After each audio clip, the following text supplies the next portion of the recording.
Lions and Packers Week 17 preview.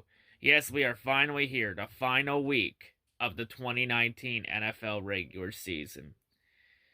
We are here. Last week of the regular season, let's jump right into the final preview of the season. So, of course, Lions play at host to the Green Bay Packers. The current point spread has the Packers favored in this game by 12.5 points. Damn. Differences from week 6 and now is that Green Bay now leads the head-to-head series 101, 72, and 7, and Detroit has now won 4 of the last 5 meetings. Green Bay is 5-2 on the road. Detroit is 2-5 at home.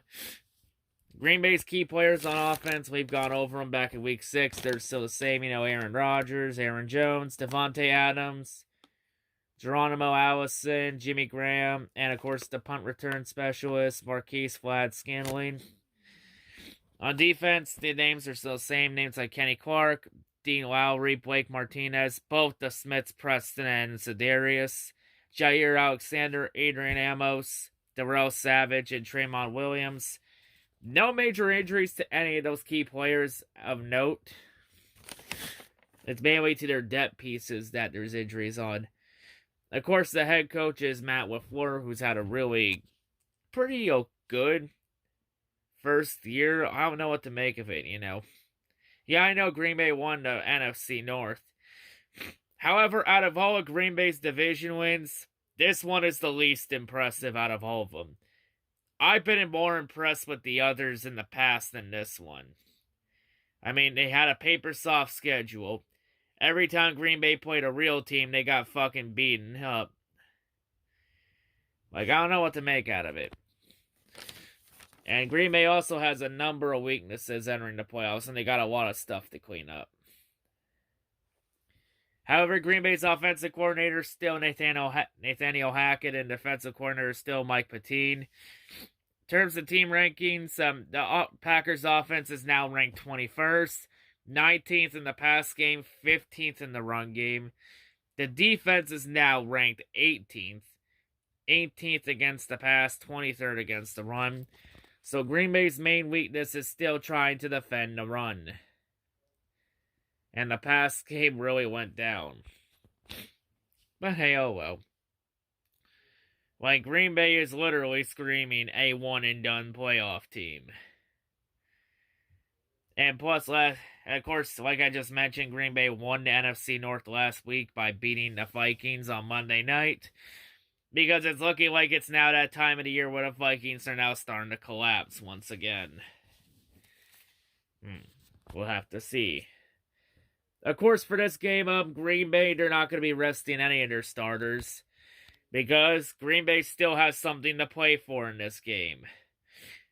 Because keep in mind, folks, not only is the first seed not up for grabs in the NFC, we don't even know who's going to have the round 1 buys. The top 4 spots are still up for grabs. A 4-way dogfight for the top 2 spots. Here's the situation for Green Bay. Green Bay locks up a round 1 bye with a win or a Saints loss. Green Bay also locks up home field throughout the NFC playoffs with a win and a 49ers loss. For the Saints, they need a win and a Packers loss to lock up a round 1 bye. Saints also need a win and a Packers loss and a 49ers loss to lock up home field throughout the NFC playoffs. Seattle, believe it or not, could actually still get the first seed or even a wild card. For the Seahawks, they need to beat San Francisco in week 17. They need to win, and they need a Packers and a Saints loss. And they just need at least a Packers or a Saints loss to get a round 1 bye. And for the Seahawks to get home field throughout the NFC playoffs, they need a win plus a Saints and Packers loss. That's all the situations to get at least the top 2 spots. And oh, by the way, the Saints have really now put the pressure on David Blow to win this game and fuck the tank up. Because think it's a car dealership in a St. New Orleans suburb called Silton or Slin, one of those two places. Anyway, point is, the owner of that said car dealership is offering David Blow a free truck, a free set of wheels, just to beat the Packers in Week 17, so the Saints can get a round 1 bye. Ooh, that's a decent offer. And if anyone's wondering, the truck is either a choice of either A, a 2020 Chevy Silverado, B, a 2020 Ford F-150, or C, a car David Blow's choosing. Oh, that's a tough decision here. It's a tough one here. I mean, we have a choice. Either A, tank for Chase Young, or B, fuck the Packers out of a round 1 bye and fuck their season up. That's a tough one. Tank or fuck the Packers season up. Tank or fuck the Packers season up. I simply cannot decide this one. I mean, Chase Young's very promising, but at the same time, I fucking hate Green Bay. I can't even make a decision on this one. Like, every time I think about to make a decision, my conscience always comes back into play. To be honest, I never even thought we would have a shot at Chase Young. That is, if Chase Young doesn't go back to Ohio State for another year. Honestly, the draft situation for the Lions, I'll show it on the screen real quick for everyone wondering. The Redskins are playing the Eagles this week, and the Eagles have something to play for. I mean, not the Redskins. The Redskins are playing the Cowboys. Wrong team. And the Cowboys have something to play for. The Giants are playing the Eagles this week, and the Eagles have something to play for. And the Dolphins are playing the Patriots this week. And oddly enough, the Patriots still have something to play for. Because the Patriots are still battling for a round 1 bye. For the Patriots, they need a win or a Chiefs loss to lock up a round 1 bye. And oh shit, I should mention, for playoff seeding and implications, the Raider fans are actually going to be watching this game closely. Because for the Raiders situation, the Raiders, for them to lock up the strength of schedule tiebreaker over the Steelers, the Raiders need a win from either the Lions, Bears, Patriots, or the Chargers. If one of those 4 teams wins this week, the Raiders lock up their strength of schedule tiebreaker over Pittsburgh.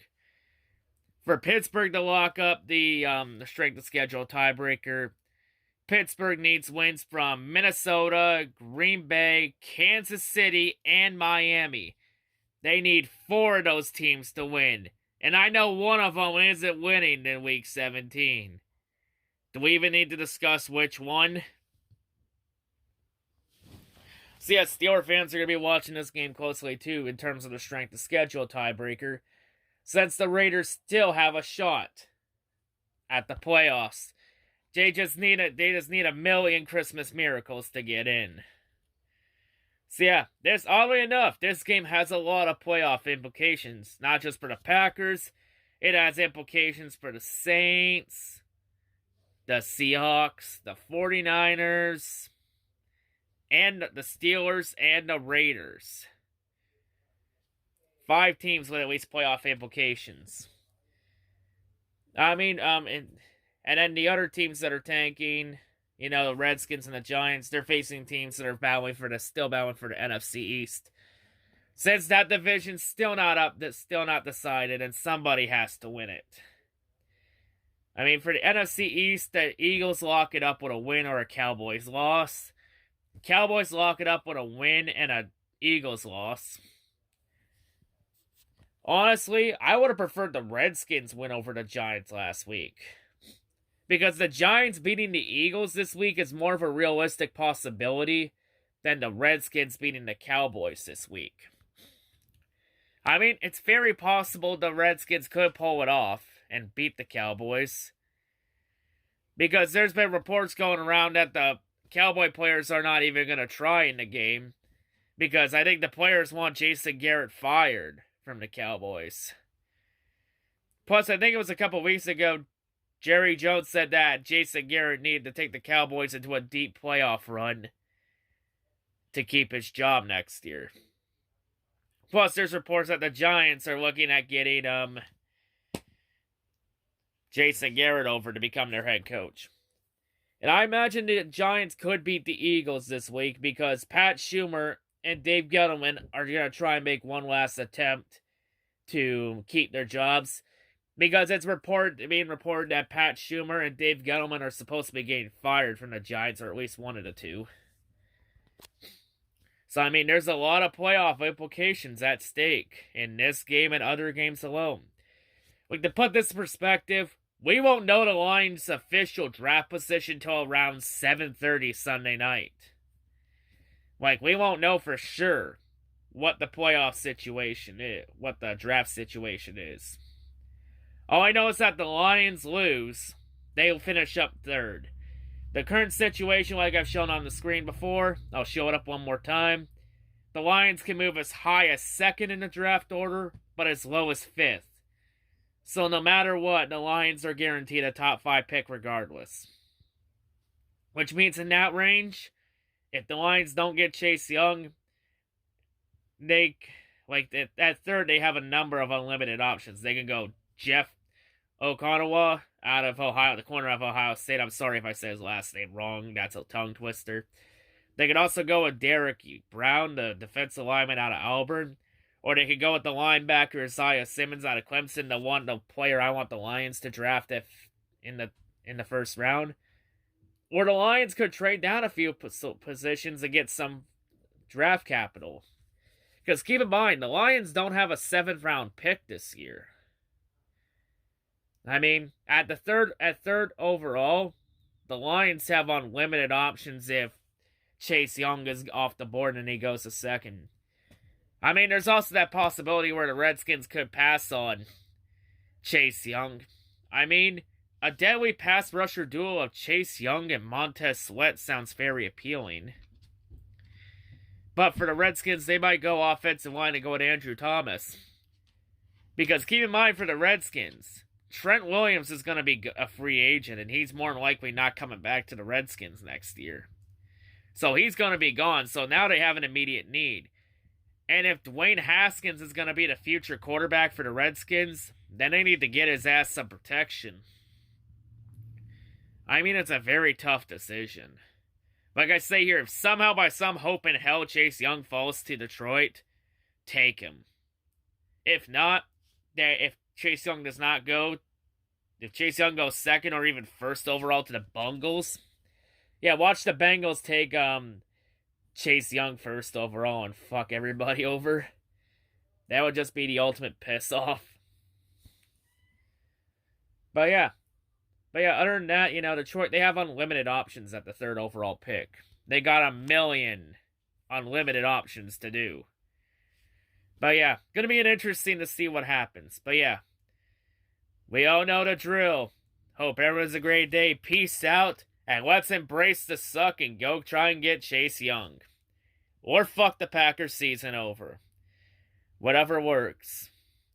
But David Blows got a choice.